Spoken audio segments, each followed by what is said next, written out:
Film की शुरुआत में हमें ग्रीन पैच नाम की एक जगह को दिखाया जाता है और वहीं हम ब्लिंकी नाम के एक कोआला को देखते हैं जो अपने डैड बिल कोआला की कहानी बता रहा होता है कि किस तरह उसके डैड की मौजूदगी में वहां रहने वाले सभी जीव जंतु खुशी और शांति से रहा करते थे। ग्रीन पैच में ही क्रैंकी नाम का एक ग्वाना भी रहता था जो अक्सर वहां के छोटे जीवों को परेशान किया करता था, पर बिल के आगे उसकी जरा भी नहीं चलती थी। एक दिन बिल व्हाइट ड्रैगन्स की तलाश में रेगिस्तान के सफर की ओर निकलने वाला होता है, तभी उसका बेटा ब्लिंकी वहां आ जाता है। वो अपने डैड से उसे भी अपने सफर पर ले चलने को कहता है, पर उसके डैड उसे ये कहकर मना कर देते हैं कि रेगिस्तान का रास्ता रहस्य और खतरों से भरा है और वो जगह किसी नन्हे कोआला के लिए नहीं है, और उसे अपनी मॉम का ख्याल रखने का बोलकर अपने सफर के लिए निकल जाते हैं। पर उनके जाने की 1 साल बाद भी वो वापस नहीं लौटते, जिस कारण ब्लिंकी और उसकी मॉम को बिल की बहुत चिंता होती है। और अब बिल की गैर मौजूदगी में क्रैंकी भी अपना असली रंग दिखाना शुरू कर चुका था, इसलिए भी ब्लिंकी अपने डैड का बेसब्री से इंतजार कर रहा होता है। एक दिन ब्लिंकी क्रैंकी को सबक सिखाने का सोचता है और अपने दोस्तों की मदद से अपनी मॉम से बचते हुए घर से बाहर निकल आता है, जहाँ वो क्रैंकी को भाषण देते देखता है जो वहाँ के जीवों को बिल को सभी को छोड़कर भागने वाला कायर बता रहा होता है। तभी ब्लिंकी की मॉम वहाँ पहुँच जाती है जो क्रैंकी के इस बात से उससे बहस करने लगती है। उतने में ब्लिंकी क्रैंकी को सबक सिखाने वहाँ पहुँच जाता है, पर उसका ये प्लान फेल हो जाता है और क्रैंकी उसके पीछे पड़ जाता है, पर ब्लिंकी उसे बड़ी ही आसानी से चकमा देकर बच जाता है।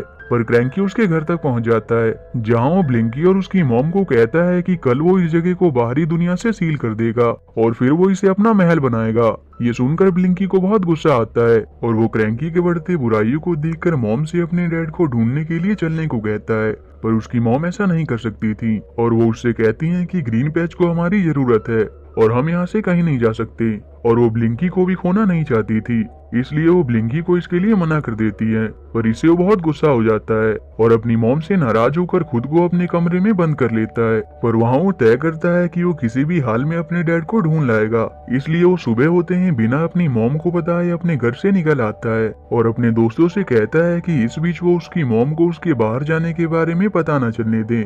और फिर वो एक केव से होते हुए ग्रीन पैच से बाहर निकल आता है, जहाँ वो सबसे पहले एक मरे हुए छिपकली को देखता है जो किसी गाड़ी के नीचे आ गई थी। वो उसे उठाकर देखने लगता है कि आखिर इसे क्या हुआ है। तभी उसके सामने एक ट्रक आने लगता है। ये देखकर ब्लिंकी डर जाता है और एक गैस स्टेशन के पास आता है। तभी उसे भूख लगने लगती है और उसे अपने सामने एक शॉप नजर आता है जिसमें खाने के बहुत से सामान होते हैं, इसलिए वो शॉप के अंदर चला जाता है। वहीं हम रूफस नाम के एक कैट को देखते हैं जो एक रैट को अपना शिकार बनाने वाला होता है, पर तभी उसे ब्लिंकी की खुशबू आती है और वो उसकी तलाश में उसी शॉप के अंदर आ जाता है। वहाँ जब वो ब्लिंकी को देखता है तो उसके पीछे पड़ जाता है, पर बहुत कोशिश के बाद भी वो उसका शिकार करने में नाकामयाब रहता है और आखिर में ब्लिंकी उससे अपना पीछा छुड़ाने के लिए गाड़ी के पीछे लटक जाता है, जिससे वो रूफस से बच जाता है। पर रास्ते में वो उस गाड़ी के अंदर नर्सी नाम की एक फीमेल कोआला को देखता है जो एक केज में बंद होती है। ब्लिंकी उसे देखकर बहुत शॉक्ड होता है और वो उसे पिंजरे से बाहर निकालने लगता है।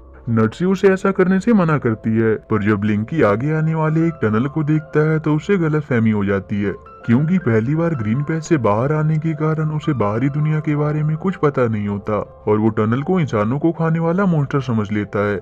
इसलिए वो बिना गटसी की बात सुने उसे उस गाड़ी से बाहर निकाल देता है, जिसके बाद गटसी उस पर गुस्सा करने लगती है और कहती है कि वो मुझे जू ले जा रहे थे, लेकिन अब तुम्हारी वजह से मैं खो गई हूँ। तब ब्लिंकी उससे कहता है कि मेरे डैड को तुम्हारे जू के बारे में जरूर पता होगा, क्योंकि वो एक बेस्ट एक्सप्लोरर हैं। एक बार मैं उन्हें ढूंढ लूं फिर हम दोनों मिलकर तुम्हें जू पहुंचा देंगे।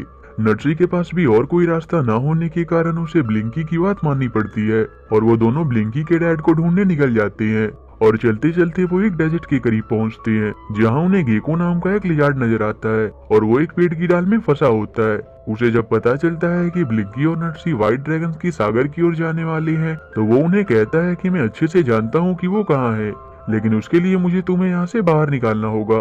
वो उसकी बात मानकर उसे डाली से बाहर निकाल देते हैं, पर असल में वो झूठ बोल रहा था, इसलिए वो आजाद होते ही वहाँ से भागने लगता है। पर तभी वहाँ रूफस नाम का वही कैट आ जाता है। रूफस गेको को वहाँ से दूर फेंक देता है और ब्लिंकी के पीछे पड़ जाता है। पर किसी तरह से वो दोनों गेको के साथ वहाँ से बच निकलते हैं और गेको भी उन्हें ज्वाइन कर लेता है। पर काफी ढूंढने के बाद भी उन्हें ब्लिंकी के डैड तक पहुँचने का कोई क्लू नहीं मिलता। तब नर्सी उस पर संदेह करते हुए उसका साथ छोड़कर चली जाती है और गेको भी उसी के साथ ही चला जाता है। दूसरी ओर जब ब्लिंकी की मॉम उसे देखने आती है तब ब्लिंकी का दोस्त रॉबर्ट ऐसा प्रिटेंड करने की कोशिश करता है ताकि उसकी मॉम को शक ना हो।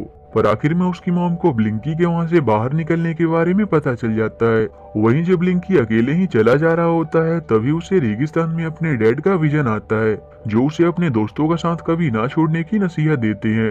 पर तभी अचानक कोई उसे पकड़ लेता है और जब उसकी आंख खुलती है तो नर्सी और गेको भी उसके साथ ही होते हैं जिन्हें वोम्बो नाम के एक भालू ने पकड़ रखा होता है। पर जब ब्लिंकी उसे अपना नाम बताता है तो वोम्बो उससे कहता है कि कहीं तुम बिल के बेटे तो नहीं, क्योंकि वो ब्लिंकी के डैड को पहले से ही जानता था।